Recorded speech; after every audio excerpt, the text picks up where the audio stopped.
Benson.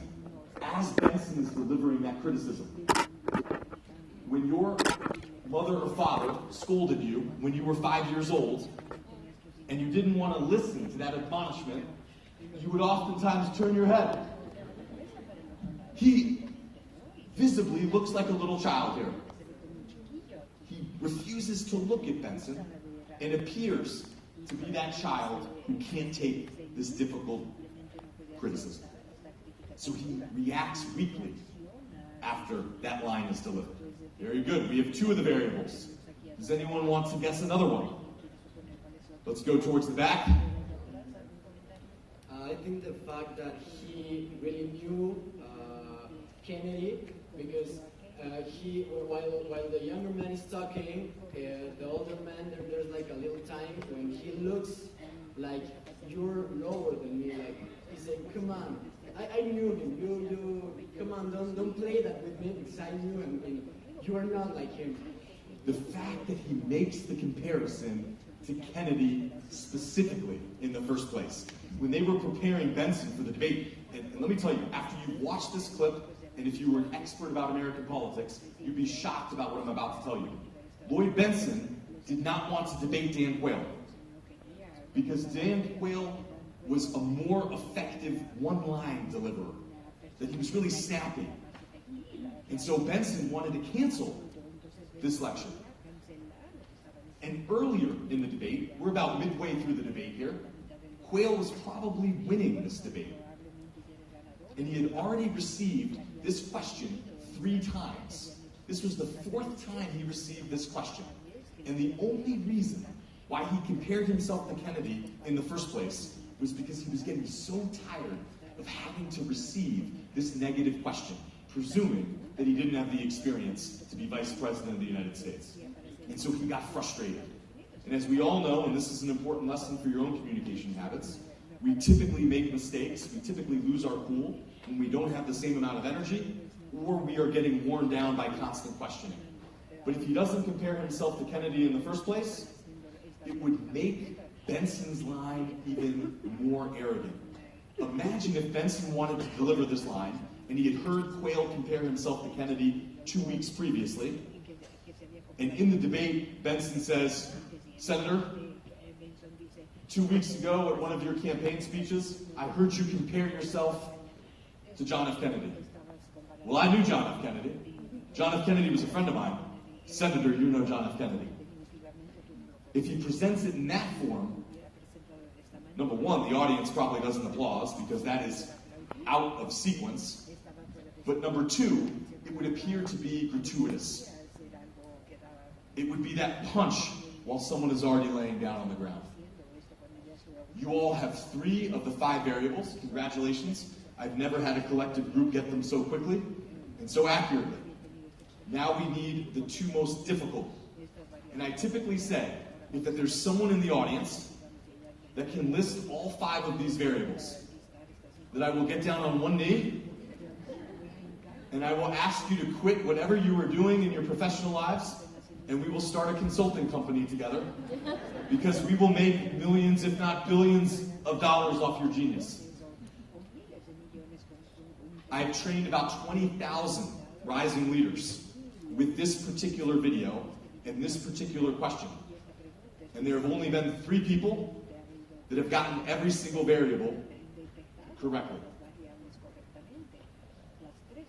Only 5 to 10% of the people in the room can get both variables 4 and 5. And 4 is really difficult because you have to have listened to something very small that I said as a hint. Does anybody want to take a guess for these really difficult variables?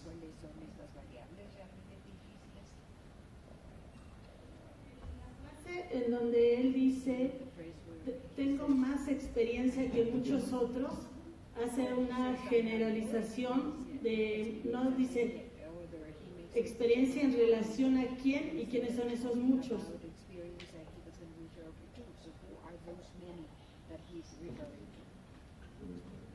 Repeat the question one more time. Okay. Él dice en su frase, tengo más experiencia que muchos otros. Entonces le da la oportunidad de quiénes son esos muchos. ¿Y más experiencia en relación a qué? ¿O a quién?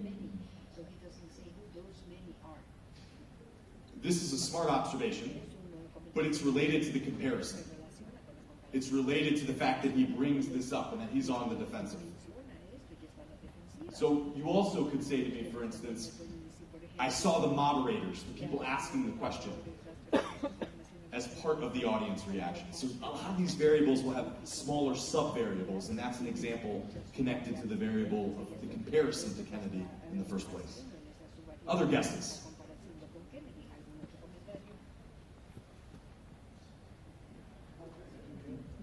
Where's the microphone?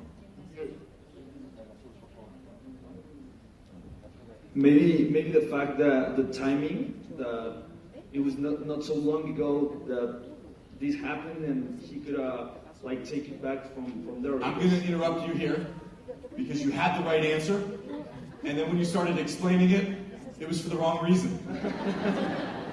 But it is the timing of when this criticism happens. As we know, in communication, timing is everything. You know there's a moment when your significant other is not going to be as receptive to your suggestions.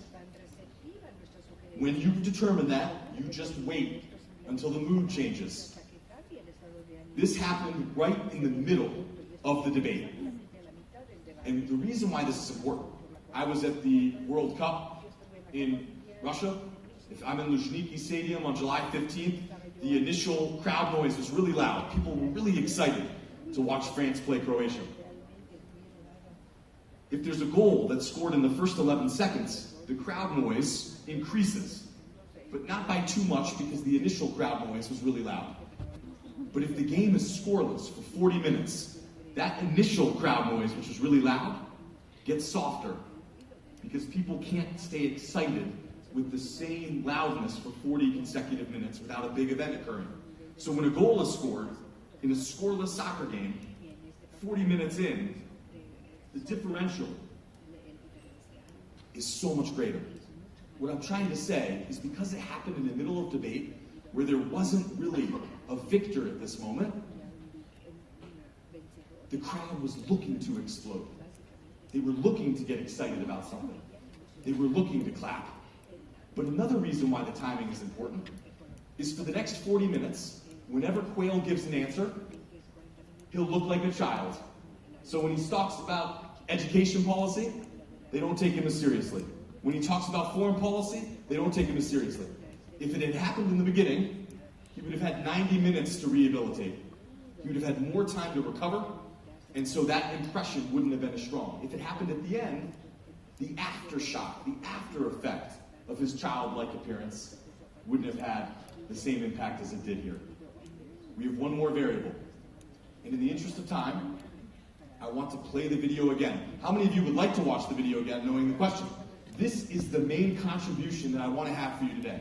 If anything, I want you to leave this session obsessed with observation, trying to see what other people don't see. You can't be an effective communicator unless you are an effective observer of human communication. Let's watch this video again, and then you can try to see if you see it now the second time around. Experience than many others that sought the office of Vice President of this country. I have as much experience in the Congress as Jack Kennedy did when he sought the presidency. I will be prepared to deal with the people in the Bush administration if that unfortunate thing would ever occur. Senator Benson? Senator, I served with Jack Kennedy. I knew Jack Kennedy. Jack Kennedy was a friend of mine. Senator, you're no Jack Kennedy. Now, hopefully, the second time watching this, you picked up on things you missed the first time. This is my argument with my undergraduate students who are addicted to their phones, who think that they can neurologically multitask. And I say to them, you've watched this video 2 times and you still can't tell me the 5th variable. That you have to have complete absorption. What do we think it is? I think he was blinking too much. Too many times it seems he's about to cry. To me. And that is a subvariable to his reaction. He looks like he got punched in the face. He looks like he's defeated. And we can see that visibly. It's not just that he looks like he's a child. It looks like this line really got to him. It really affected him.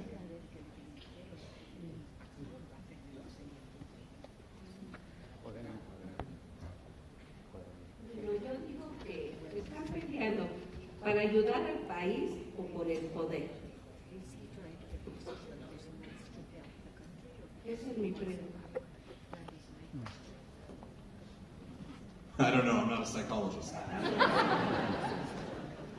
I go to a church at Georgetown where John Kerry, Joe Biden, Dick Durbin, Pat Leahy, these are all people who have run for president, they're all senators. And when they start praying, I can't tell whether or not they believe in God or it's because it's for appearance purposes. We never know what's inside somebody's head. Here. The age of the audience are the same age that he is, older than he is. So the age of the audience could have a similar impact on why they exploded.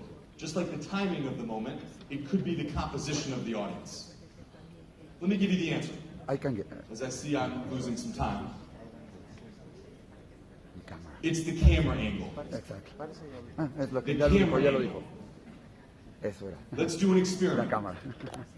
We understand that the worry that Lloyd Benson had was that he was going to come across as too arrogant.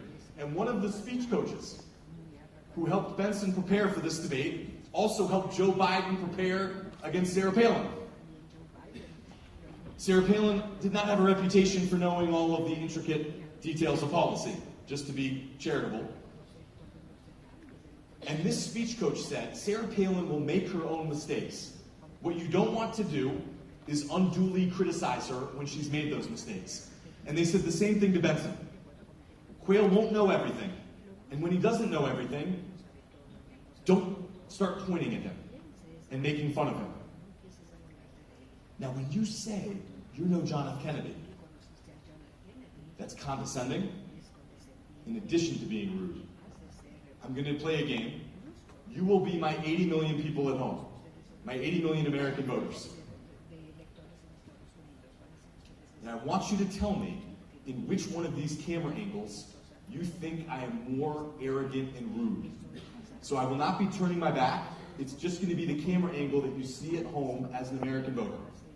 Camera angle number 1. You're a jerk. Sorry. Camera angle number 2. You're a jerk. In which one of those camera angles do I come off as being more arrogant? Uno. You can see my lips. It makes it more abrupt.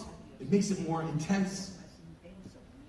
When Lloyd Benson said, you're no John F. Kennedy, which is his you're a jerk, his rudeness, you never saw his lips.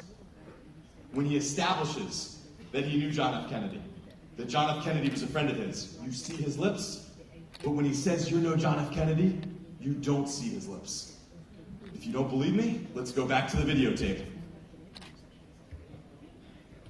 So, the presidency. I will be prepared to deal with the people in the Bush administration if that unfortunate event would ever occur. Senator Benson? Senator, I served with Jack Kennedy. I knew Jack Kennedy. Jack Kennedy was a friend of mine. Senator, you're no Jack Kennedy. That's why I would get on one knee if you got all 5. That you have that hyper focus and attention. If you were my student, or if you were my client and I was training you to communicate at the highest levels, we would have an hour session twice a week, and I'd play 5 or 6 videos like this to work on your observation muscles. And you'd be surprised. Over just a short period of time, you can improve drastically. And I wouldn't be surprised in this audience that just watching this video a second time with a different type of focus already has improved your ability to see what is going on. I have time for one more video. I'm going to take you back to the year 2000 when George W. Bush was debating against Al Gore. If you forget who Al Gore is,